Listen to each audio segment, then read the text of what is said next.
हमीरपुर जिले का सम्मू गांव देश के उन दुर्लभ गांवों में शामिल है जहां सैकड़ों सालों से दीपावली का त्योहार नहीं मनाया जाता। यहां केवल घरों में पकवान बनाना या पटाखे जलाना परंपरा में शामिल नहीं है।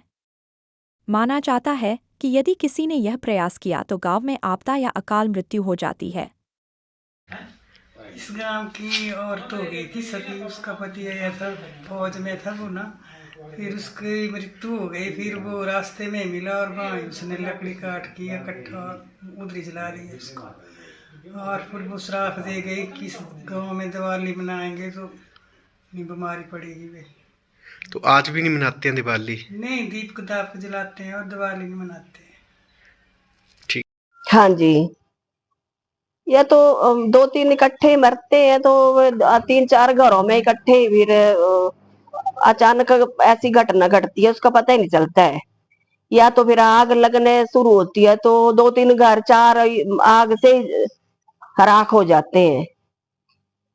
कभी कोशिश नहीं हुई कि इस शापित को कभी ठीक किया जाए इस चीज को?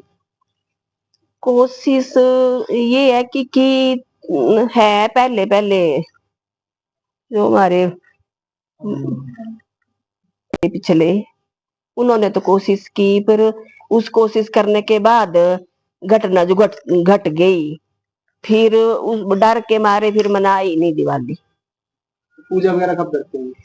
पूजा करते हैं हम, पूजा तो दिवाली के दिन भी पूजा कर लेते हैं हम लक्ष्मी की। और दूसरे दिन जो पकवान है तो जो सती है उसको चढ़ाने पहले पकवान बना के, फिर तब फिर उसके बाद पकवान दूसरे दिन भी बनाते हैं पकवाते हैं। पर इससे पहले नहीं, दिवाली के दिन तो हम कुछ भी नहीं, या मिठाई वगैरह ले आते हैं पर पकवान नहीं पका सकते हैं। रघुवीर सिंह रांगड़ा है, गांव समूह का निवासी हूँ। और हमारे गांव में जो दिवाली है वो नहीं मनाई जाती है। इसका जो मुख्य कारण है वो हमारे बुजुर्गों में बहुत पीढ़ी पहले हो सकता है कि एक फौजी फौज में नौकरी करता था और उस वक्त आने जाने के साधन कम होते थे, तो उनकी जो पत्नी थी उनके मायके थे बड़ो गांव में।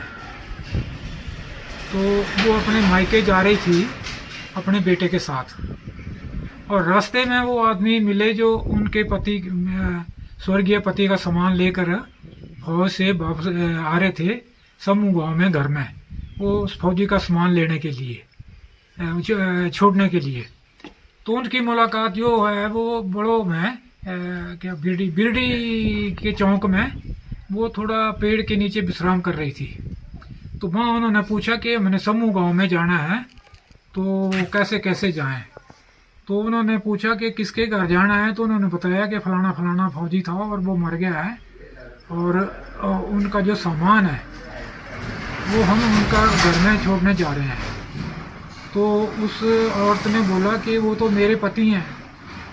तो उस औरत ने क्या किया है, वो सामान जो लेके आए थे उनका और जो बाकी कुछ और उन्होंने लकड़ पत्थर वगैरह इकट्ठा किया और आग लगा ली। लड़का भी वहाँ जल गया और खुद भी उसके साथ सती हो गई सामान के साथ। तो उस दिन से उसने श्राप दे दिया कि समूह गाँव में अगर कोई दिवाली का त्यौहार मनाएगा तो उनका विनाश होगा, यानी कोई ना कोई आपत्ति आएगी। तो गुरुजी आज भी नहीं मनाते दिवाली? आज भी हम दिवाली नहीं मनाते हैं, केवल दिए जलाते हैं, लेकिन खान पान जो है वो कोई किसी प्रकार का नहीं वो मनाते हैं। अगर एक दो बार कोशिश की लोगों ने तो उनके घर में या तो आग लग गई या कुछ डेथ हो गई या कुछ और कारण बन गया, तो ये प्रत्यक्ष प्रमाण है।